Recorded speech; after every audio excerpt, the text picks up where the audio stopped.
Master Jet, totoo po ba ang balita na may kaltas po ang sahod ng substitute teacher? Aba, totoo po yun, no? Ang substitute teacher kasi ay bahagi rin ng mga miyembro ng GSIS.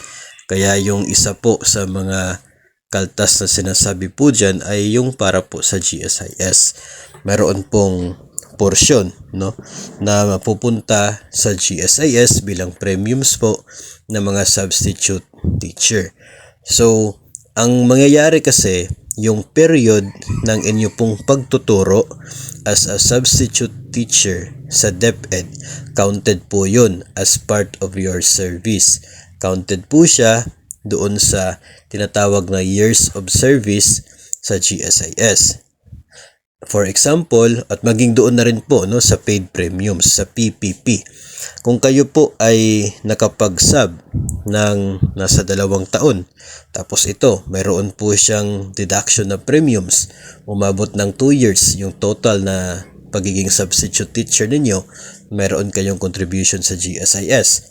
Ngayon, while on service ka, nung naging permanent ka, after 13 years as permanent personnel, idadagdag mo yung 2 years as sub, umabot ka na ng 15 years. So, if ever gusto mo mag-resign na, ay eligible ka sa pension pagdating mo ng 60 kasi counted siya as part of your service.